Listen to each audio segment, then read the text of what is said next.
অফিসের কাজের জন্য বেরিয়ে পড়েছি, যাচ্ছি কলকাতা কয়েকটা দিনের জন্য।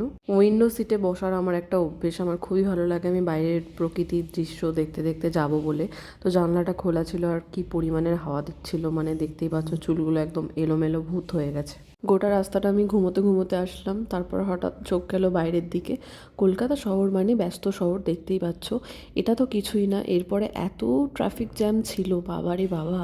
কোথায় যাচ্ছি না যাচ্ছি সবটাই তোমাদের আমি এই ভিডিওতেই শেয়ার করব, তোমরা ভিডিওটা দেখতে থাকো। সামনের ফ্ল্যাটটার ঠিক অপোজিটেই যেই ফ্ল্যাটটা আছে সেটাতেই আমরা আছি। এই যে এই ফ্ল্যাটটার কথা বলছি, এখানেই আপাতত কয়েকদিন আছি। এখানে রয়েছে একটা সুন্দর সুইমিং পুল, যেটা দেখে আমার ভীষণ ভালো লাগছে। আর এই সুইমিং পুলের মধ্যে দেখো কত পায়রা এসছে জল খাওয়ার জন্য। কয়েকটা পায়রা তো এখানে স্নানও করছিল, তো আমি জুম করে ভিডিও করে দেখছিলাম, কী যে ভালো লাগছিল। মানে প্রায় 1 মিনিট অন্তর অন্তর এরকম 2-3টে করে পায়রা আসছে আর এখানে জল খাচ্ছে, স্নান করছে।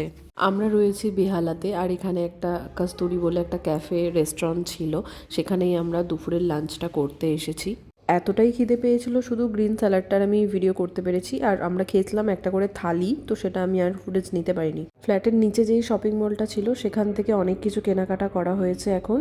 তো এই ছিল আজকের ভিডিও, কেমন লাগলো জানিও। বাকি ভিডিও তোমাদের সাথে আস্তে আস্তে শেয়ার করব, দেখতে থাকো। যারা ফলো করোনি ফেসবুকে অবশ্যই ফলো করে নিও, আর ইউটিউব চ্যানেলটাকে অবশ্যই সাবস্ক্রাইব করে নিও। টাটা।